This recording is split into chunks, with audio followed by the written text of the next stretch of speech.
Deixa eu só trazer um outro destaque, porque vocês estavam mencionando esse movimento de perseguição a Jair Bolsonaro. Daí tem uma informação que acabou surgindo no julgamento de hoje, uma fala do advogado de Jair Bolsonaro que, inclusive, tem tudo a ver com isso que a gente destaca, que a gente está analisando. Porque durante o julgamento, o advogado do ex-presidente Celso Vilardi, ele afirmou que Jair Bolsonaro é alvo constante de investigações. A gente tem esse trecho. Acompanhe. O presidente Jair Bolsonaro foi o presidente mais investigado da história do país. Uma investigação que perdurou por anos, que começa com o objetivo de investigar uma live de 4 de agosto de 2021, em que se autoriza a quebra de uma nuvem do seu ajudante de ordens, Coronel Cid, que hoje é delator, que perdura por meses essa investigação da quebra, com vários objetos diferentes. Num primeiro momento, verificava-se a live, numa investigação determinada pelo TSE. No segundo momento, investigava-se o cartão corporativo, os gastos do presidente e da então primeira-dama. Depois investigou-se até uma questão de emendas, para se chegar numa questão de vacinas. Portanto, não havia um objeto específico. Aí a manifestação do advogado de Jair Bolsonaro nessa arguição, expondo naturalmente a sua defesa e trazendo esse aspecto, né, Mota, que Jair Bolsonaro foi o presidente mais investigado da história e ele elenca uma série de coisas, cartão de vacinação, cartão corporativo, enfim, uma série de investigações que aconteceram e a gente que trabalha com jornalismo, nós acompanhávamos, né? Era uma atrás da outra e aí tinha vários órgãos fazendo essa verificação, essa checagem e manchete atrás de manchete, né, Mota? E a baleia, Caniato? A baleia que vai entrar para a história, a primeira baleia influente na história da República Brasileira. É muito importante essa declaração do advogado Jair Bolsonaro, porque a pessoa que disse que Jair Bolsonaro era uma carta fora do baralho, acrescentou que isso aconteceria também porque a sociedade está cansada da polarização. Percebam essa afirmativa. É uma afirmação completamente equivocada, né? A sociedade está cansada, sim, mas ela está cansada do crime. Ela está cansada de sustentar um Estado perdulário e debochado. A sociedade está cansada do ódio do bem, da censura do bem, do racismo do bem. Cansada de ver criminosos em liberdade, enquanto cidadãos de bem são alvos de acusações absurdas. Os políticos que promovem e aplaudem tudo isso é que são cartas fora do baralho. Só que eles ainda não perceberam isso. Pois é. Os vários aspectos que envolvem essa terça-feira, uma terça-feira diferente, né? Primeiro dia do julgamento no Supremo Tribunal Federal, na primeira turma, os ministros analisando a denúncia feita pela Procuradoria-Geral da República em relação à admissibilidade, se vão transformar, se vão tornar os denunciados em réus ou não.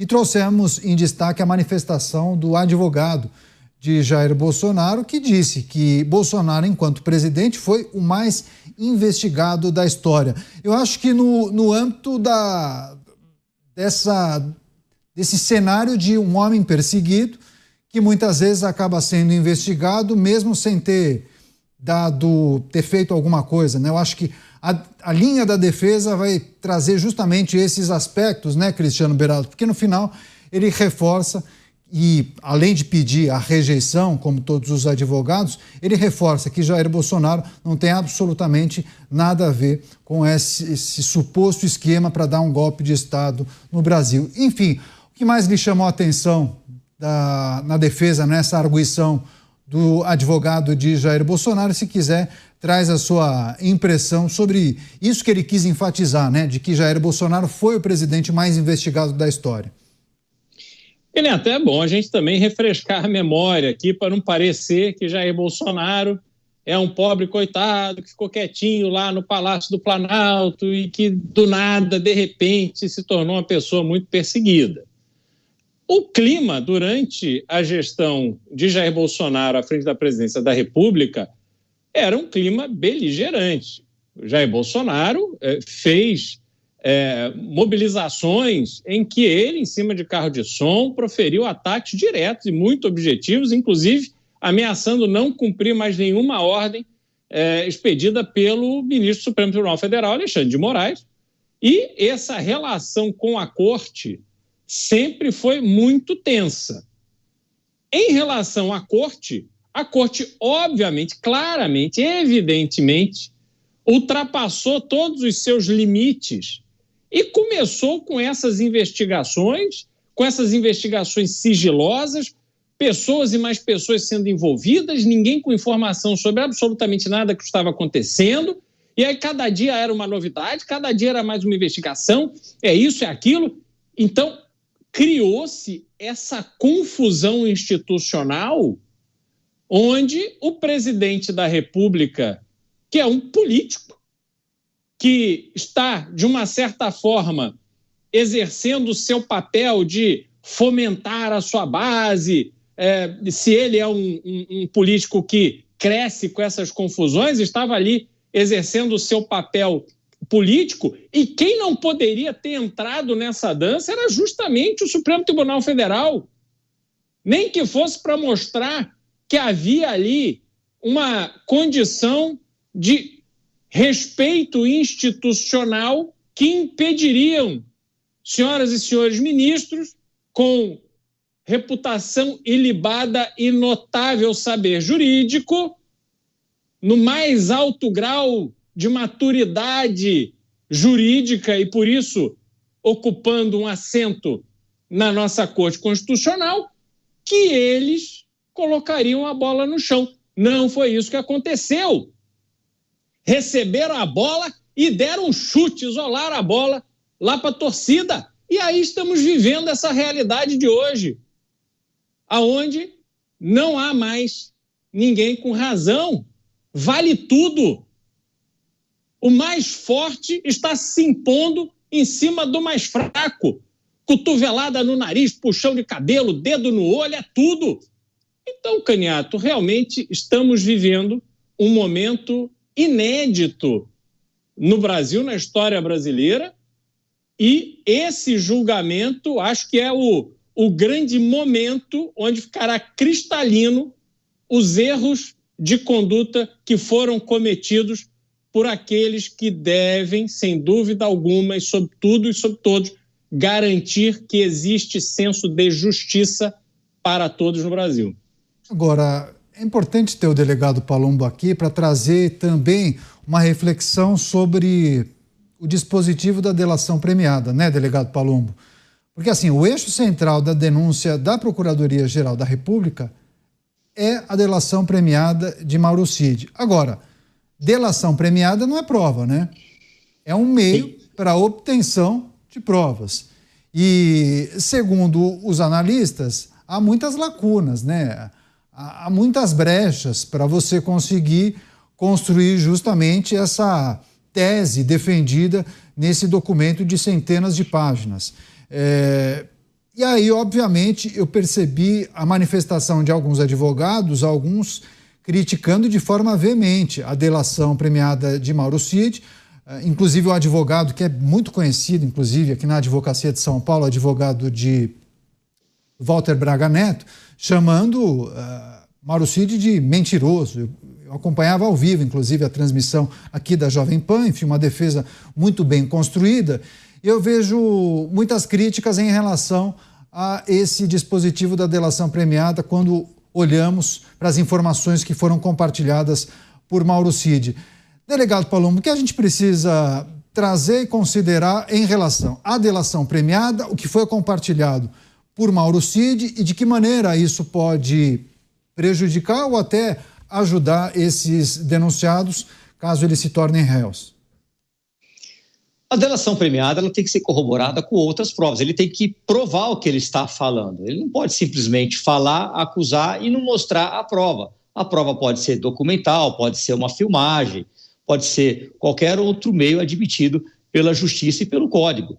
Agora, vamos nos colocar no lugar de uma pessoa que foi presa, igual o Cid, e aí corre-se o risco de pegar 20 anos, 25, que está lá na cadeia, ou então agora solto, e pensa assim, uma mulher passou um batom numa estátua, pegou 14 anos, o único envolvimento dela é esse, passou numa estátua batom, escreveu uma frase, não deveria ter feito isso, claro, deveria responder pelo crime de dano, que é um crime de menor potencial ofensivo, mas na cabeça daquele que está sendo investigado e que recebe aí essa proposta de delação premiada para se eximir aí de uma eventual condenação ou de uma eventual pena mais pesada.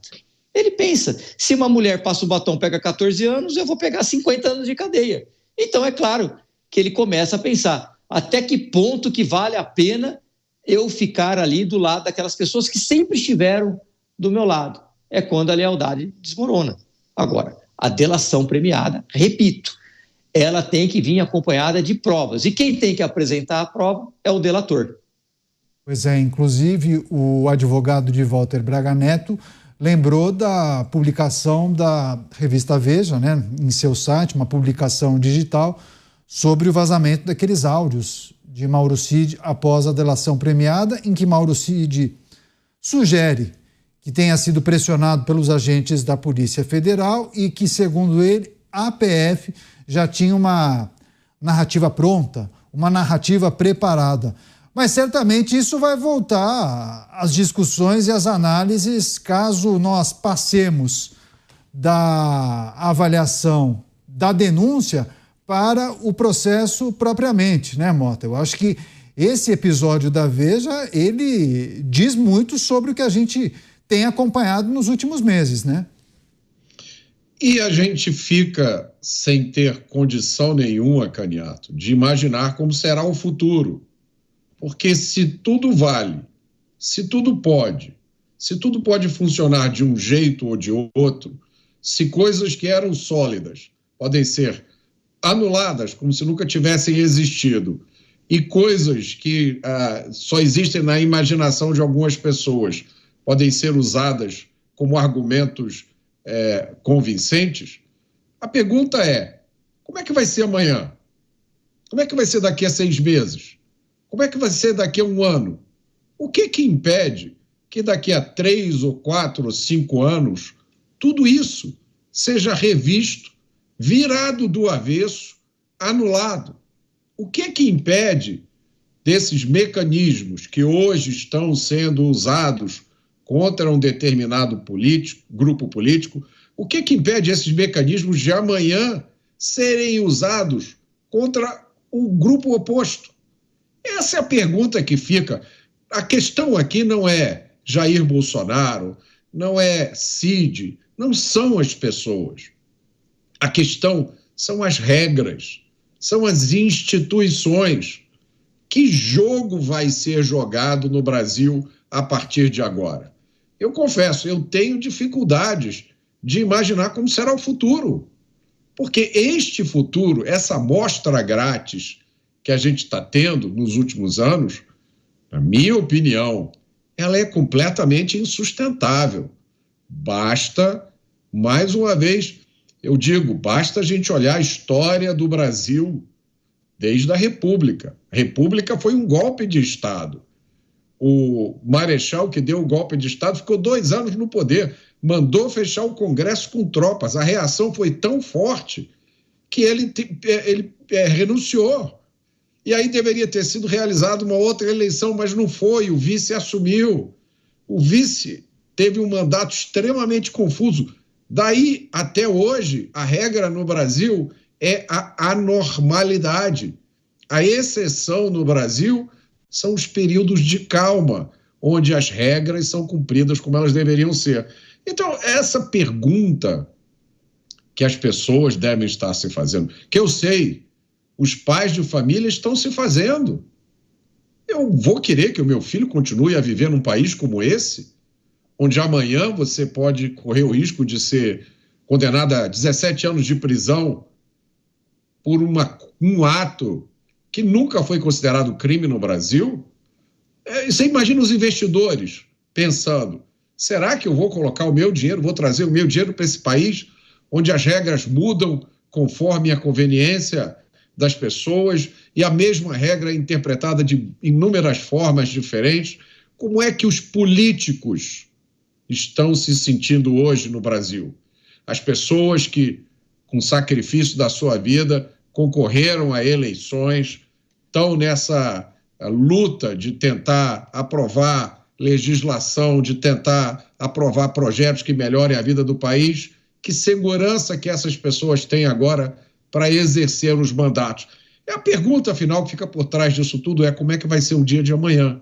Isso é que a gente precisa pensar. Sem dúvida. Muitas peças que não se encaixam, muitas pontas soltas. Eu pego justamente esse ponto que o Mota trouxe e analisou muito bem, viu, Cristiano Beraldo? Qual é o jogo que vai ser jogado, né? O Mota pergunta, né? E sobre quais regras esse jogo está acontecendo. E aí eu lhe pergunto, o que mais te preocupa, hein, Cristiano Beraldo, quando você olha para esse cenário? Claro que a gente pode se atentar aos detalhes que vêm sendo destacados, né? Ah, mas tem um juiz que também é vítima, que vem sendo citado. Mas espera aí, tem juízes que antes de eles entrarem na Suprema Corte, eles já processaram ou ajuizaram ações contra Jair Bolsonaro. Daí tem gente que já acha que o grande problema é esse fato de quererem acelerar todo o processo para não contaminar o processo eleitoral. Enfim, quais são as regras desse jogo e o que mais me preocupa, hein, Beraldo? Renato, o que mais me preocupa é que o ponto de retorno já passou. Hoje nós estamos vivendo uma dinâmica onde não se aceita mais recuar. Então, temos a corte em que talvez, e até acredito, nem todos os ministros concordem com o que está acontecendo. Acredito também que alguns dos ministros, e quiçá todos, percebem os danos causados à instituição Supremo Tribunal Federal, que eles prometeram, juraram, sobretudo, honrar e proteger, não apenas a Constituição, mas também a Corte. E hoje a gente vive um momento onde esta briga institucional, ela está num ponto em que só será resolvida no momento em que houver uma inversão de forças. E a história mostra que isso vai acontecer. E aí teremos mais traumas institucionais no Brasil, porque esta correção, ela será na proporção de tudo que está acontecendo agora. E eu não estou falando de Jair Bolsonaro, não estou aqui para defender A ou B, estou falando com vistas às questões institucionais. O Brasil se perdeu. O Brasil não tem mais esse respeito. Nós temos, de um lado, Caniato, uma Suprema Corte que atropela processos e procedimentos, que anda mais rápido ou mais devagar, conforme o acusado, que já permitiu que os seus próprios parentes atuem com seus escritórios de advocacia na corte, onde os parentes atuam e decidem causas. Nós tivemos aquele episódio inexplicável em que uma família sofreu busca e apreensão, foi investigada de forma violenta, sofreu um grande ataque da imprensa em razão de supostamente ter cometido atos hostis ou violentos, seja lá o que for, fora do território nacional, em ambiente 100% monitorado, mas que, de novo, as imagens não apareceram. Daquela investigação da Polícia Federal veio a recomendação de que a família nada devia à justiça. Do outro lado, temos no Poder Executivo um presidente que declarou que vai se vingar do que sofreu quando foi preso. Preso por quê? Porque ele era presidente da República enquanto acontecia o maior assalto aos cofres públicos da história do Brasil. Ah, mas eu sou inocente, é responsável. Não precisamos nem entrar nas minúcias, nos detalhes do sítio, do apartamento, disso, daquilo.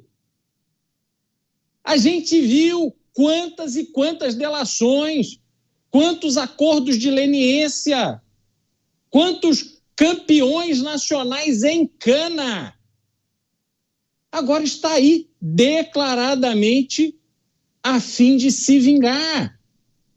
Nós temos um Congresso Nacional, com todo o meu respeito e admiração pelo nosso querido delegado Palumbo, que é uma voz junto a poucas outras que ficam isoladas no Congresso, que hoje invadiram a sua competência para passar a executar orçamento a seu bel prazer, com a justificativa de que conhecem a demanda da população. E aí eu te pergunto, Caniato, vamos olhar os índices de saneamento, vamos olhar os índices de educação, vamos olhar os índices de violência. De que forma as dezenas de bilhões de emendas orçamentárias que ficam ao bel prazer dos parlamentares foi gasta no sentido de resolver esses gravíssimos problemas nacionais? Não foram.